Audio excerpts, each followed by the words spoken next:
the Aqualillies for Tarte Amazonian Clay Waterproof Eye and Cheek Palette. And the reason I wanted to make sure to get this up is because this is a limited edition product.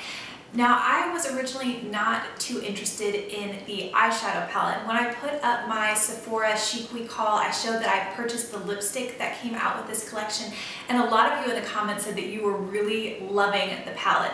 And the reason I think I wasn't super interested is because I did have a Tarte palette a long time ago when they did the Tarte for True Blood palette, and I just wasn't impressed with the eyeshadow formula. So after hearing that you all like this palette, I went back into Sephora just to swatch it and play with it, and I talked with one of the Sephora reps, and she said that Tarte, this was a completely different eyeshadow formula, and it felt good in the swatches, so I decided to purchase it, and I'm just so surprised at how much I like this palette. I've had it for a little over 2 weeks, and I have used this every day since I got it, which is very unusual for me because I like to change up my eyeshadows a lot. So I'm just going to share some of my thoughts about the palette and then also do some quick swatches for you.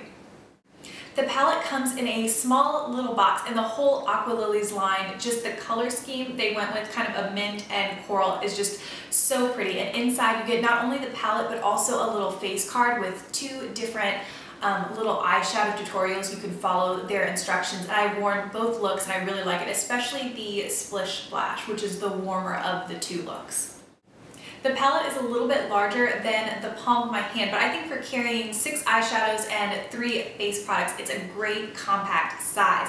And I think Tarte can kind of go overboard with packaging sometimes, so I really liked how sleek this was. And again, the colors are just so pretty, and it looks really pretty setting out on my vanity.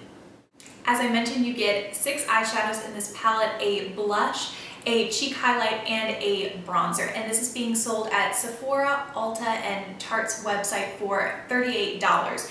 And the other thing that Tarte claims is that this is a waterproof powder formula. I have not worn this in the pool or worn this in the shower, but I will say, if you follow me on Twitter, last week I lost my engagement ring and I had to search for it in the rain, and there was lots of tears, and after about 20 minutes with the help of my coworker, I did find my engagement ring. But as I said, there was lots of tears, and so after she left, I went into the restroom at work to kind of collect myself, and I will say that throughout that all my eyeshadows stayed in place perfectly. And also, I have a couple different eyeshadow primers. Some work better than others, but no matter which one I use this palette with, I suffer no creasing, and there's also minimal fallout with these powders. They actually remind me a lot of the Trina Tarantino eyeshadows, which are some of my favorite eyeshadow of all time. Now I'm going to move a little bit closer and do swatches of the different eyeshadows and cheek products. Here's a close-up of the palette, and again, the colors and the packaging is beautiful. If I was going to change one thing about the packaging, I would have preferred to have the names of the different shadows and blush color to be printed on the physical packaging. It comes with this little insert, which my cat has already gotten a hold of and I couldn't find for a little bit. So if you're following along with like the tutorial cards or something like that, it can be a little bit annoying if you've misplaced this, but overall it's beautiful. And I'm going to start and do some swatches of the 6 different eyeshadows. Starting with this row, this top shade is Hammock, and it's a matte deep chocolate brown, which I am wearing today out in the outer corner. Next is Bikini, which is a shimmering peach shade, and this is actually really neat. It has a little bit of a pink duochrome that makes it a little bit special, and sometimes with true golds, they can look a little bit too much on my skin, but this peach shade is actually really pretty, and I am wearing it on my lid and the outer third of my lid. And then last is Barefoot, and this is another shimmer shade. This is just a nude color that I'm wearing all over my lid. Starting this next row is Parasol, which is another slightly duochrome shimmering pink shade. I'm wearing that as my brow bone highlight and my inner corner highlight. And I will say that I have to be a little careful with this one with my brow bone because it can be a little bit too much, like a little too shimmery and catching too much light. So that might be the one item that I would add to this palette, is a matte brow bone highlight color, because during the work week I just prefer to go matte on my brow bone. Underneath that is another matte shade, significantly lighter than this color, and this is called Sun Deck, and I'm wearing this in the crease, and it is a beautiful, very easy to work with crease color. And then last but not least is the teal shade called Poolside, and you will notice that it is the sheerest out of all the eyeshadows, and it is not even, when you feel it in the pan. It's just a little bit, not quite as soft as the rest, but it's still a beautiful shade.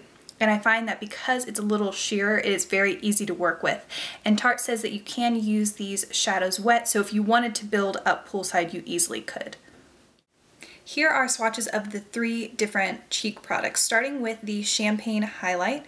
It's very soft, very similar to the eyeshadows, and so it blends out really nice. This is a pretty heavy swatch, but applied with a stippling brush lightly on the cheekbones, I don't find it harsh at all. I actually think it's really pretty. Next is one of the Tarte Amazonian Clay 12-Hour Blushes in the shade Captivating. And I will say that these next 2 products are kind of what pushed me over the edge to purchase the palette. I love this blush shade. It is a lot warmer than I normally go for with blushes, but it's beautiful and it's really easy to build up the color. Next is the Park Avenue Princess Bronzer, which is a bronzer that I have wanted to purchase in the past. So when I saw it included in this palette, I thought it was a great value for the money. This bronzer is beautiful. It doesn't come across orange on my skin, and even though it is matte, I don't think it's a flat or muddy looking bronzer. It has almost a satin finish to it, so it's really pretty. I've been applying it all over my face using the Real Techniques blush brush just to kind of warm up my complexion, but since it is matte, this could also be used for contouring. So the cheek products are some of my favorite out of the entire palette. Overall, I am so pleased with my purchase of the Tarte for Aqualillies palette. It is a little bit of a warmer palette than what I'm used to, but just overall, the whole thing works together and is just really flattering on the skin. So I know I'm going to get a lot of use as we finish out the spring and move into summer, and I think this is also a great compact little palette to take for summer traveling as well. So I would love to know if you bought this palette and what your thoughts are, or what your favorite palette for moving into the warmer months is. Thank you so much for watching, and I will see you in my next video.